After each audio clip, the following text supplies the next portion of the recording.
সুপ্রিয় শিক্ষার্থী, এখন আমরা করব ছকের খালি ঘরগুলো পূরণ করো 3-এর 2 নম্বর প্রশ্ন, যেখানে আমাদের দেওয়া আছে প্রথম পদে এর মান দেওয়া আছে -37, সাধারণ অন্তর ডি এর মান দেওয়া আছে 4, পদ সংখ্যা n এর মানটা দেওয়া নাই, সেটা বের করতে হবে আমাদের। nতম পদ n0 দেওয়া নাই, সেটাও বের করতে হবে। এবং Sn = দেওয়া আছে আমাদের -190। তাহলে এই তিনটা রাশি থেকে আমাদের দুইটা রাশি বের করে আনতে হবে। প্রথমত আমরা লিখি এখানে যে প্রথম পদ এ সমান হচ্ছে -37, সাধারণ অন্তর ডি সমান আমাদের হচ্ছে 4। তাহলে এই দুইটা রাশি থেকে আর হচ্ছে যোগফল দেওয়া আছে আমাদের Sn = হচ্ছে -190। তাহলে এই তিনটা রাশি থেকে আমরা একটা কাজ করব যে n এর মানটা বের করব। তাহলে n এর মান বের করার জন্য আমরা জানি যে যোগফল Sn =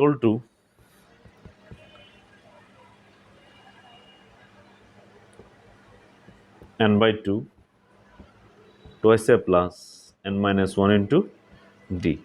এটা হচ্ছে আমাদের সূত্র, যেখান থেকে আমরা n এর মানটা বের করে আনবো। কারণ এখানে আমাদের দেখেন Sn এর মান দেওয়া আছে, এর মান দেওয়া আছে, d এর মান দেওয়া আছে, তাহলে শুধু n এর মানটা দেওয়া নেই।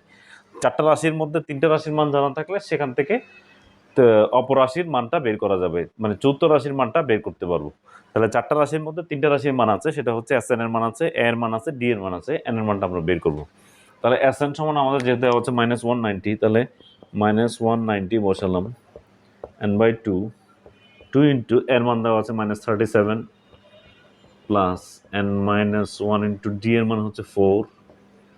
তাহলে আমরা লিখছি এখানে n/2 -190, 2 ইন্টু -37 করলে হয় মাইনাস, এখানে 2 দিয়ে 7কে করলে হয় 4, মানে 14 and 4। তারপর হচ্ছে 2 ইন্টু 3 6, ওখানে হচ্ছে 14 4 6 একে 7 74 প্লাস 4n -4। তাহলে আমরা যদি এই পাশে চলে আসি তাহলে এখানে পাচ্ছি ইকুয়াল টু বা অর -190 ইকুয়াল টু আমরা পাচ্ছি n/2।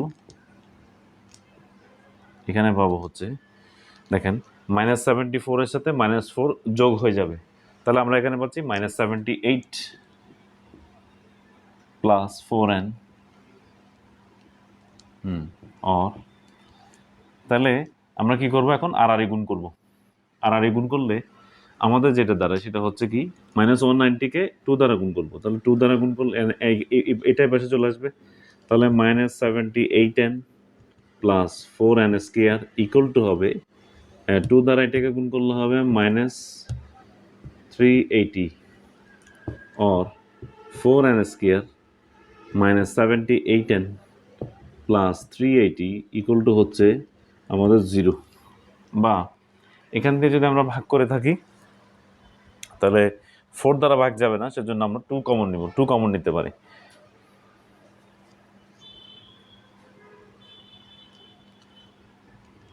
বা এখান থেকে যদি 2 কমন নেওয়া হয় তাহলে 2n স্কয়ার -2 কমন নিলে এখানে হচ্ছে 6 হবে, 3 3 2 6, তাহলে হচ্ছে 39n প্লাস এখানে হবে 19 0 ইকুয়াল টু 0। বা এখানে পাচ্ছি 2n square -39n plus 190 equal to হচ্ছে 0। তাহলে আমরা যদি এটা পাই তাহলে সেই ক্ষেত্রে তাহলে আমরা এখানে কি করব, 2 দিয়ে 190-কে গুণ করতে হবে। তাহলে 2 দিয়ে 190-কে গুণ করলে 380 হয়। 380-কে যদি আমরা 2 দ্বারা করলি তাহলে হচ্ছে 190, 190-কে আবার 2 দ্বারা করলে হয় 95, 95-কে করলে 5 দিয়ে করলে 19 হবে। তাহলে 2 ইন্টু 2 4 হবে, 4-কে 5 দ্বারা গুণ করলে হবে 20, 20 আর 19 হবে। আর তাহলে এই থেকে এখানে আসলে আমরা পাচ্ছি 2n square -20n -19n plus 190 equal to হচ্ছে 0। এখান থেকে যদি 2n কমন নেওয়া হয়, 2n কমন নিলে n-10 হয়, -19 যদি কমন নেওয়া হয় n-10 হয় ইকুয়াল টু 0।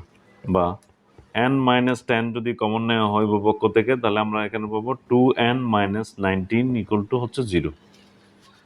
তাহলে সুতরাং আমরা এখানে n এর মান পাচ্ছি একটা হচ্ছে হয় n মাইনাস 10 ইকুয়াল টু 0, তাহলে n ইকুয়াল টু পাবো একটা 10। আবার 2n minus 19 equal to 0, 2n equal to 19, তাহলে n ইকুয়াল টু পাবো হচ্ছে 19/2, তার মানে হচ্ছে 9.5 আসে, যেটাকে আমরা বলবো 10। 9.5 গ্রহণযোগ্য হয় না, সুতরাং n এর মান হবে 10। তাহলে n এর মান পদসংখ্যা 10 পেলাম। এবার আমাদের বের করতে হবে যে nতম পদের মানটা কত হবে, 10তম পদের মানটা কত হবে। তাহলে পদসংখ্যা পেলাম n এর মান হচ্ছে 10, 10টা পদ। তাহলে 10 পদের মধ্যে দশমতম পদের মানটা কত? এখন আমরা করব হচ্ছে দশমতম পদের মানটা কত সেটা বের করব।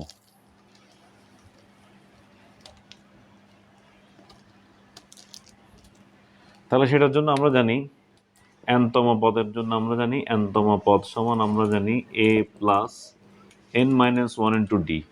তাহলে সেখানে a এর মান হচ্ছে -37 প্লাস n এর মান হচ্ছে আমাদের 10 মাইনাস 1 ইন্টু ডি এর মান হচ্ছে 4।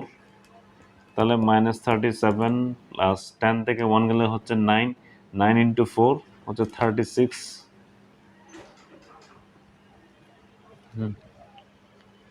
তাহলে আমরা এখানে পাবো হচ্ছে -1। তার মানে হচ্ছে আমাদের যে দশমতম পদের মান হবে -1।